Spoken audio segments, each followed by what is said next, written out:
Halo guys, selamat datang di Mr. Like. Ada momen yang akan selalu membekas di hati kita semua. Di penghujung tahun 2024, Timnas Indonesia memberikan hadiah luar biasa kepada bangsa ini, kemenangan bersejarah atas Arab Saudi dengan skor 2-0 dalam ajang kualifikasi Piala Dunia Zona Asia. Ini bukan hanya kemenangan biasa. Ini adalah bukti dari evolusi panjang sepak bola Indonesia. Sepak bola bukan hanya sebuah olahraga di Indonesia, tetapi menjadi cerminan semangat dan identitas bangsa.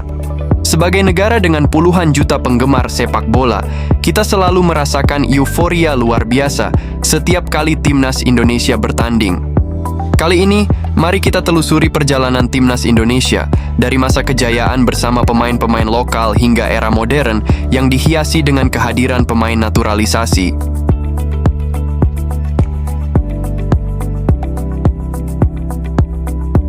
Kembali ke era tahun 1950-an hingga awal tahun 2000-an, Timnas Indonesia didominasi oleh pemain-pemain lokal berbakat. Nama-nama legendaris seperti Ramang, yang dikenal sebagai penyerang tajam di era 1950-an, Bambang Pamungkas, Boas Salosa, Kurnia Mega, dan masih banyak pemain yang lainnya, ini adalah bukti mereka telah mencetak sejarah yang membanggakan bagi Indonesia. Kekuatan Timnas di masa itu bukan hanya terletak pada teknik bermain, tetapi juga semangat juang yang luar biasa. Prestasi seperti tampil di Olimpiade Melbourne 1956, menjuarai Piala Merdeka, hingga menjadi finalis Asia Games, membuktikan kemampuan para pemain lokal dalam membawa nama Indonesia ke panggung internasional. Namun, sepak bola modern menghadapi tantangan yang semakin kompleks, melampaui kemampuan teknis individu. Faktor utama seperti perkembangan taktik yang dinamis, tuntutan fisik yang tinggi, pengalaman internasional yang beragam, dan pemanfaatan teknologi canggih menjadi elemen penting. Untuk bersaing di level tertinggi, pemain dan tim harus beradaptasi secara terus-menerus, memadukan aspek teknis, fisik, taktik, dan mentalitas kompetitif. Adaptasi ini menjadi kunci kesuksesan di era sepak bola yang semakin maju dan kompetitif. Timnas Indonesia di bawah naungan PSSI mencoba beradaptasi dengan sepak bola modern. Pada awal tahun 2000-an, kebijakan naturalisasi mulai diperkenalkan sebagai jawaban atas kebutuhan peningkatan kualitas timnas. Langkah ini memunculkan beragam pandangan. Sebagian menganggap ini sebagai bentuk modernisasi, sementara yang lain khawatir kesempatan pemain lokal akan berkurang. Untuk memaksimalkan manfaat kebijakan ini, PSSI mengambil langkah memastikan keseimbangan antara penggunaan pemain naturalisasi dan pengembangan pemain lokal. Program pembinaan usia dini, kompetisi yang kompetitif, dan infrastruktur yang memadai menjadi prioritas. Dengan demikian, naturalisasi tidak hanya menjadi solusi instan, tetapi juga bagian dari strategi jangka panjang untuk memperkuat sepak bola Indonesia. Nama-nama seperti Christian Gonzalez adalah salah satu pemain naturalisasi pertama yang sukses menjadi pilar timnas. Dengan pengalamannya di kompetisi lokal dan regional, Gonzalez mampu memberikan dimensi baru dalam permainan Indonesia.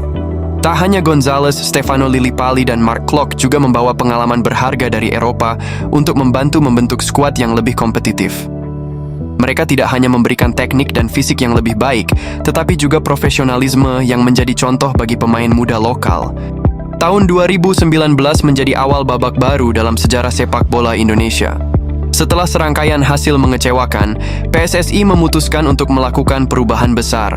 Indonesia membutuhkan sosok pelatih yang tidak hanya berpengalaman, tetapi juga memiliki visi untuk membangun sepak bola nasional dari dasar. Pilihan jatuh kepada Shin Tae-yong, pelatih asal Korea Selatan yang telah membuktikan diri di panggung dunia. Shin Tae-yong bukanlah nama asing di dunia sepak bola internasional. Kariernya melesat setelah sukses membawa Korea Selatan tampil impresif di Piala Dunia 2018. Ia dikenal sebagai pelatih dengan pendekatan modern, disiplin tinggi, dan keberanian untuk mengembangkan talenta muda. Langkah awal Shin Tae-yong adalah mereformasi program pembinaan pemain. Ia memberikan perhatian besar pada pengembangan pemain muda, disiplin fisik, dan adaptasi terhadap gaya bermain modern. Selain itu, ia juga menekankan pentingnya mentalitas kuat untuk bersaing di kompetisi internasional. Tahun 2023 menjadi momen penting dalam perjalanan sepak bola Indonesia. Setelah melalui dinamika panjang dalam pengelolaan sepak bola nasional, PSSI mengadakan kongres luar biasa pada Februari 2023 untuk memilih ketua umum baru. Dalam kongres yang penuh antusiasme ini, nama Erick Thohir muncul sebagai sosok yang dipercaya untuk membawa perubahan besar. Di bawah kepemimpinan Erick Thohir sebagai ketua umum PSSI, sepak bola Indonesia memasuki era baru. Dengan visi besar untuk membangun timnas yang lebih kompetitif, Erick Thohir menggandeng pelatih asal Korea Selatan, Shin Tae-yong, untuk merombak dan merevolusi struktur timnas Indonesia. Kini, di bawah arahan pelatih seperti Shin Tae-yong, kita melihat sinergi yang luar biasa antara pemain lokal dan pemain naturalisasi. Pemain muda berbakat seperti Marcelino Ferdinand, Rizky Ridho, dan Pratama Arhan telah membuktikan bahwa talenta lokal tetap menjadi inti dari timnas Indonesia. Di sisi lain, kehadiran pemain naturalisasi seperti Martin Paes, Justin Hubner, dan Nathan memberikan stabilitas di lini pertahanan dan pengalaman di kompetisi tingkat tinggi. Hasil dari kolaborasi ini mulai terlihat, baik di Piala AFF maupun kualifikasi Piala Asia. Timnas Indonesia kini bukan hanya lebih tangguh, tetapi juga lebih matang secara taktik dan mental. Naturalisasi bukanlah pengganti pemain lokal, tetapi pelengkap. Pemain naturalisasi hadir untuk memberikan pengalaman dan standar internasional yang membantu mempercepat perkembangan sepak bola kita. Di masa depan, harapan kita adalah melihat timnas Indonesia tidak hanya berjaya di tingkat Asia Tenggara, tetapi juga mampu bersaing di kancah Asia dan dunia. Impian terbesar kita adalah menyaksikan Indonesia Raya berkumandang di Piala Dunia. Perjalanan ini memerlukan dukungan kita semua, pemerintah, federasi, supporter, dan masyarakat luas.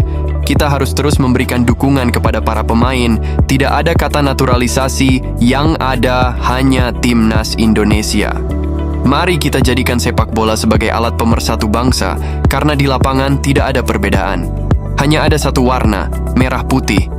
Hanya ada satu suara, Indonesia.